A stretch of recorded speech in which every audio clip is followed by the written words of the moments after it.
Hello everyone, welcome back. I'm Ujjwala Sunil from Pragya Spoken English Institute. Friends, in our earlier video, we started learning English and that too in a simplified and easy manner. అయితే ఇప్పుడు ఆ కంటిన్యూషన్తో I have come in front of you. Before starting our class, మన class start చేసే ముందుగా I would like to start this class with a small thought or a small quote we can call it. ఇప్పుడు మన thought, మన coat ఏంటి అని అంటే try and fail, but don't fail to try. చాలా సందర్భాల్లో ఒక మనిషి చేసే అతి పెద్ద తప్పు ఏంటి అని అంటే కనీసం ప్రయత్నించకపోవడం. మనలో కూడా చాలామంది అలాంటి వాళ్ళం ఉన్నామేమో, ప్రయత్న లోపంతోనే ఆగిపోతున్నామేమో. For all you people I would like to tell one thing, please do try and fail, but don't fail to try. ప్రయత్నించండి, ప్రయత్నించిన తర్వాత ఓడిపోయినా పర్లేదు, కానీ ప్రయత్నంలో మాత్రం ఓడిపోవద్దంట. ప్రయత్న లోపం లేకుండా మన ప్రయత్నం ఎప్పుడూ చేస్తూనే ఉండాలి, మన పోరాటం ఎప్పుడూ చేస్తూనే ఉండాలి. మనలో చాలామంది ఇంగ్లీష్ విషయంలో అయి ఉండొచ్చు, వాట్ ఎవర్, ఏ విషయంలో అయినా ప్రయత్నంలోనే లోపిస్తున్నామా, ఐఎమ్ టెలింగ్ యూ, ఇంకా అక్కడే ఆగిపోతాం. సో ప్రయత్నించి ఓడిపోతే కనీసం ప్రయత్నించానన్న సెల్ఫ్ సాటిస్ఫాక్షన్ ఉండిపోద్ది. Okay, if you try and fail, congratulations, because most of the people don't even do that. చాలామంది అది కూడా చేయరండి కనీసం. Failing to attempt is the biggest failure for any person life. Any person జీవితంలో అతిపెద్ద failure ఏంటో తెలుసా? అటెంప్ట్ చేయడంలోనే ఫెయిల్ అయిపోతాం, మనం ప్రయత్నించడంలోనే ఆగిపోతాం. సో ప్రయత్నించిన తర్వాత ఓడిపోయిన అట్లీస్ట్ సెల్ఫ్ సాటిస్ఫాక్షన్తో ఉండొచ్చు. So friends, this is our thought for the day. Keep this in the mind. So and keeping this in the mind, let's move ahead. Friends, in our previous video we have seen tongue twister. Okay, మన నాలుగుకి English బాగా అలవాటు పడాలి అని అంటే కొన్ని tongue twisters ప్రతిరోజు practice చేస్తే హెల్ప్ అవుతుంది అని నేర్చుకున్నాం కదా. అయితే ఇప్పుడు నేను మీకోసం తీసుకొచ్చిన tongue twister, this is the one. C, try to tell along with me. నాతో కూడా చెప్పడానికి ట్రై చేయండి, or else pause the video and try it on yourself. C, cycle rally like lorry rally, cycle rally like lorry rally, cycle rally like lorry rally, cycle rally, cycle మీద cycle పక్కన cycle ఇలా పెట్టుకొని వెళ్తూ rally చేస్తూ వెళ్తే that is cycle rally. అలాగే lorry పక్కన lorry, lorry వెంబడి లారీ అలా వెళ్తూ ఉంటే that is lorry rally. Cycle rally like lorry rally, cycle rally like lorry rally, cycle rally like lorry rally, cycle rally like lorry rally, cycle rally like lorry rally. So to improve our fluency, to get acquainted to English wordings, English words మన నోటికి అలవాటు పడాలంటే tongue twisters are the best exercise. Okay, so do this exercise and with this note I will move head in our video. Okay, మన క్లాస్లో ముందుకు వెళ్ళిపోదాం. ఇంతకు ముందు క్లాస్లో ఆల్రెడీ వి లెర్న్డ్, మనకి ఇంగ్లీష్ రావాలి అంటే ఫస్ట్ మనకి తెలియాల్సిందేంటి? వర్బ్స్ తెలియాలి, first thing. And second thing, నేర్చుకున్న వర్బ్స్ని తీసుకెళ్ళి ఒక ఫార్ములాలో పెట్టాలి అని నేర్చుకున్నాం. What is that formula? Positive, negative, interrogative, WH questions. మనము పాస్ట్కి సంబంధించి, గతానికి సంబంధించి అయితే we started learning, right? In our previous video we learned about positive, negative. చూడండి, ఇంతకు ముందు వీడియో చూడని వాళ్ళ కోసం I would like to start again. C, P అంటే పాజిటివ్, ఎన్ అంటే నెగిటివ్, ఐ అంటే ఇంటరాగేటివ్, డబ్ల్యూహెచ్ అంటే డబ్ల్యూహెచ్ క్వశ్చన్స్. ఇప్పుడు మనం పాస్ట్ గురించి చూద్దాం. నేను టెంపుల్కి వెళ్ళాను అంటే పాజిటివ్, నేను కాలేజ్కి వెళ్ళలేదు అంటే నెగిటివ్, మీరు కాలేజ్కి వెళ్ళారా క్వశ్చన్ అడుగుతున్నాను, అది ఇంటరాగేటివ్. మీరు ఎక్కడికి వెళ్ళారు, ఎప్పుడు వెళ్ళారు, ఎందుకు వెళ్ళారు, ఎలా వెళ్ళారు, ఎవరితో వెళ్ళారు, ఎందుకోసం వెళ్ళారు, ఇవన్నీ డబ్ల్యూహెచ్ క్వశ్చన్స్. ఓకే, నేను సాంగ్స్ నేర్చుకున్నాను పాజిటివ్, నేర్చుకోలేదు నెగిటివ్, మీరు సాంగ్స్ నేర్చుకున్నారా ఇంటరాగేటివ్. ఏం నేర్చుకున్నారు, ఎప్పుడు నేర్చుకున్నారు, ఎందుకు నేర్చుకున్నారు, ఎలా నేర్చుకున్నారు, ఎవరితో నేర్చుకున్నారు, ఇవన్నీ డబ్ల్యూహెచ్ క్వశ్చన్స్. సో వీటిల్లో నుంచి పాజిటివ్ ఎలా చెప్పాలి, నెగిటివ్ ఎలా చెప్పాలి, పాస్ట్కి సంబంధించి వి ఆల్రెడీ లెర్న్డ్. చూడండి, నేను మూవీకి వెళ్ళాను అంటే I went to movie. So వర్బ్స్లో గో, వెంట్, ఇది V1, ఇది V2. ఓకే, నేను మూవీకి వెళ్ళాను అంటే ఐ వెంట్ టు V2 చెప్తాను, ఐ వెంట్ టు మూవీ. మరి నేను మూవీకి వెళ్ళలేదంటే I didn't go to movie. ఇక్కడ వరకు మనం ప్రీవియస్ వీడియోలో నేర్చుకున్నాం. ఇప్పుడు ఇంట్రాగేటివ్, డబ్ల్యూహెచ్ క్వశ్చన్స్ చూద్దాం. మీరు మూవీకి వెళ్ళారా అని క్వశ్చన్ అడగాలి ఎదుటి వాళ్ళని. మీరు మూవీకి వెళ్ళారా? సి, అప్పుడు మనం చెప్పాల్సిన మాట ఏంటి అని అంటే, పాస్ట్ అంటేనే డిడ్ గుర్తుండాలని నేర్చుకున్నాం కదా. డిడ్, మీ గురించి అడుగుతున్నాను, మీరు వెళ్ళారా అంటే డిడ్. యూ, డిడ్ పక్కన V1 మాత్రమే రావాలి, V2 రాకూడదు. ఇది కూడా మనం ఇంతకు ముందు నేర్చుకున్నాం. Did you go to movie, మీరు మూవీకి వెళ్ళారా. మీరు సాంగ్స్ పాడారా, డిడ్ యూ సింగ్ సాంగ్స్. మీరు గేమ్స్ ఆడారా, డిడ్ యూ ప్లే గేమ్స్. మీరు కార్ కొన్నారా? Did you buy a car? మీరు మూవీ చూసారా? Did you watch movie? So ఇలా చేశారా, వచ్చారా, తిన్నారా, మాట్లాడారా ఇలా అడగడానికి డిడ్ యూ ప్లస్ వి అని చెప్తాం. మరి ఇప్పుడు మీరు చేశారా అంటే డిడ్ యూ అన్నాను. అతని గురించి అడగాలి. అతను క్రికెట్ ఆడాడా? అతను ఆడాడా? Did he play cricket? Did he play cricket? అతను క్లాస్కి వచ్చాడా? Did he come to class? అతను మూవీకి వెళ్ళాడా? Did he go to movie? అతను సాంగ్స్ పాడాడా? Did he sing songs? ఇప్పుడు ఆమె గురించి చూద్దాం. ఆమె పాటలు పాడిందా? Did she sing songs? ఆమె పాటలు పాడిందా? Did she sing songs? ఆమె గ్రౌండ్కి వెళ్ళిందా? Did she go to ground? ఆమె తన ఫ్రెండ్స్ని కలిసిందా? Did she meet friends? ఇప్పుడు ఇంటరాగేటివ్లో అంటే క్వశ్చన్ అడగడంలో పాజిటివ్గా చూసాం. చూడండి, మీరు మూవీకి వెళ్ళారా అంటే పాజిటివ్గా క్వశ్చన్ అడగడం. మరి క్వశ్చన్ అడగడంలో కూడా నెగిటివ్ ఉంటుందా లేదా? చూడండి, మీరు మూవీకి వెళ్ళారా అంటే డిడ్ యూ గో? మీరు మూవీకి వెళ్ళలేదా? ఇలా కూడా అడుగుతాం కదా క్వశ్చన్. మీరు చాక్లెట్స్ కొనలేదా? మీరు అబద్ధం చెప్పలేదా? మీరు ఎగ్జామ్ రాయలేదా? మీరు మ్యాచ్ విన్ అవ్వలేదా?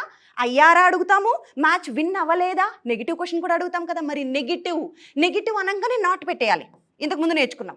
పాజిటివ్ అయితే డిడ్తో అడిగాను, నెగిటివ్ అయితే డిడ్కి నాట్ పెడతాను, అంతే సింపుల్. డిడ్కి నాట్ పెడతాను. ఈ నాట్ని షార్ట్కట్లో డింట్. మీరు ఎగ్జామ్ రాసారా? Did you write exam or did you take an exam?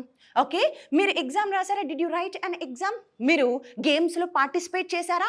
Did you participate in the games? మీరు గ్రౌండ్కి వెళ్ళారా? Did you go to ground? మరి గ్రౌండ్కి వెళ్ళలేదా? Didn't you go to ground? మీరు గ్రౌండ్కి వెళ్ళలేదా? Didn't you go to ground? మీ ఫ్రెండ్స్ని కలవలేదా? Didn't you meet your friends? English నేర్చుకోలేదా? Didn't you learn English? Practice చేయలేదా? Didn't you practice? ఇప్పుడు అతని గురించి చూద్దాం. అతను ప్రాక్టీస్ చేశాడా అంటే డిడ్ హీ ప్రాక్టీస్ ఇంగ్లీష్ అంటాను. మరి అతను ప్రాక్టీస్ చెయ్యలేదా? Negative question. చెయ్యలేదా? డింట్. అతను కాబట్టి హీ ప్లస్ V1. అతను ప్రాక్టీస్ చేయలేదా? Didn't he practice? అతను ఫంక్షన్కి రాలేదా? Didn't he attend function? అతను నోట్స్ ఇవ్వలేదా నీకు?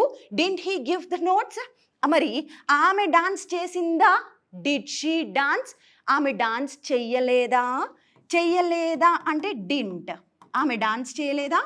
Didn't she dance? ఆమె ఫ్రెండ్స్తో వాదించలేదా? Didn't she argue? సో మీకు అర్థమైంది కదా.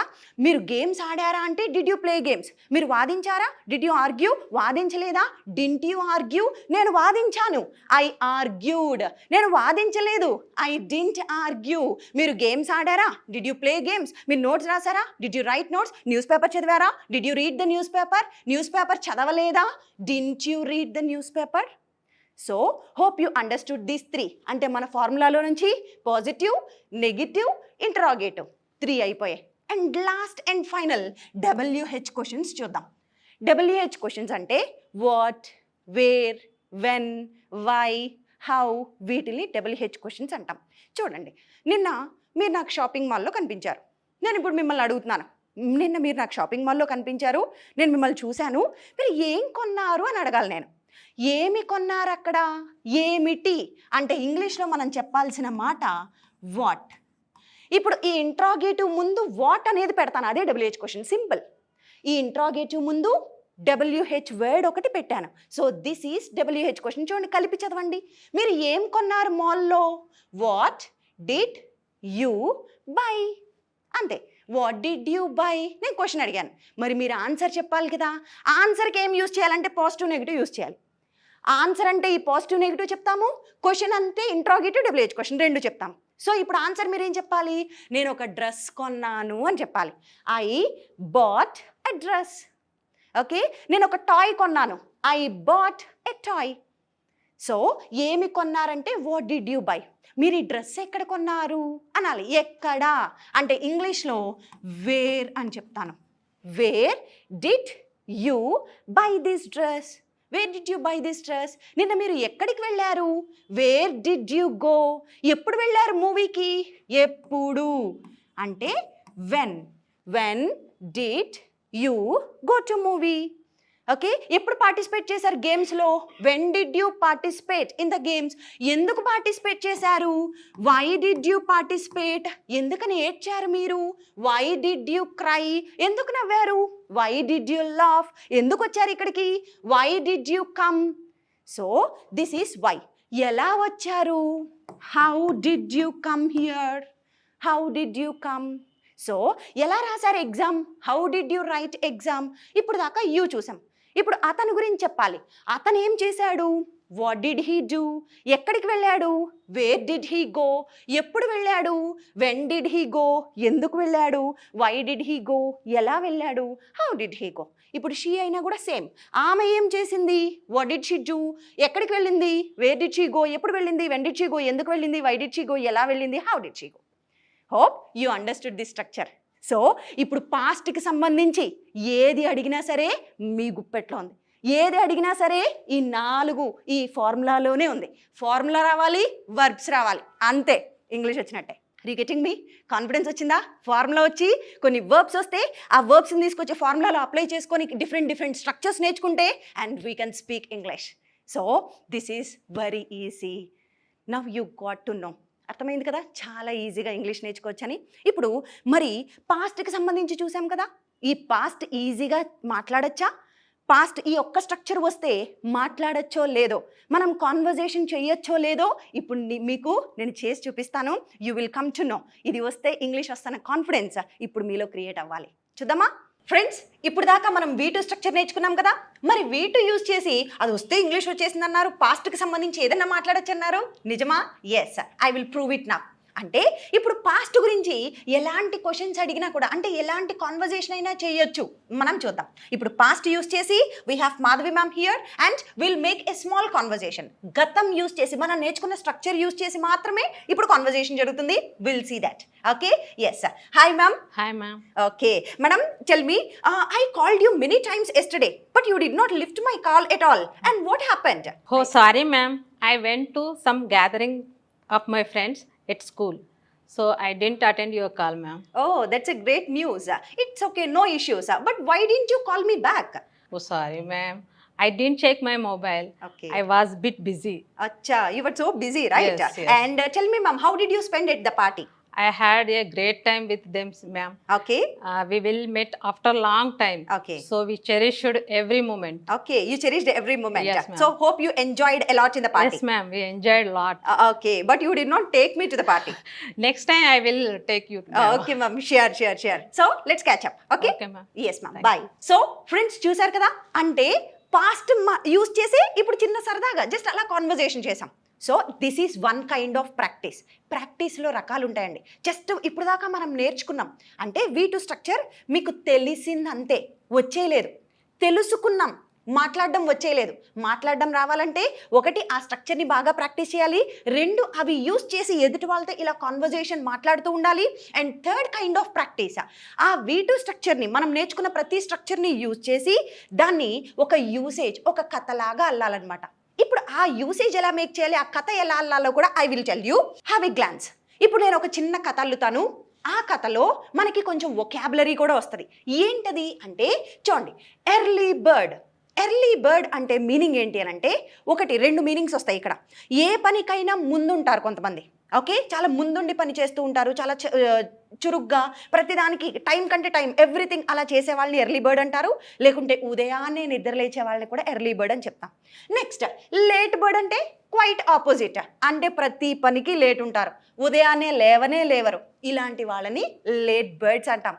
నౌ మీరే చూసుకోండి, మీరు ఎర్లీ బర్డా లేట్ బర్డా. సో నెక్స్ట్ అండ్ టాంట్ అంటే మీనింగ్ ఏంటంటే మనలో ఉన్న ఏదైనా లోపాన్ని, ఇప్పుడు సపోజ్ నేను ఎక్కువ నిద్రపోతాను, నేను లేజీగా ఉంటాను, ఈ నాలో ఉన్న లోపాన్ని ఎత్తి చూపించి మనల్ని హేళన చేస్తాం.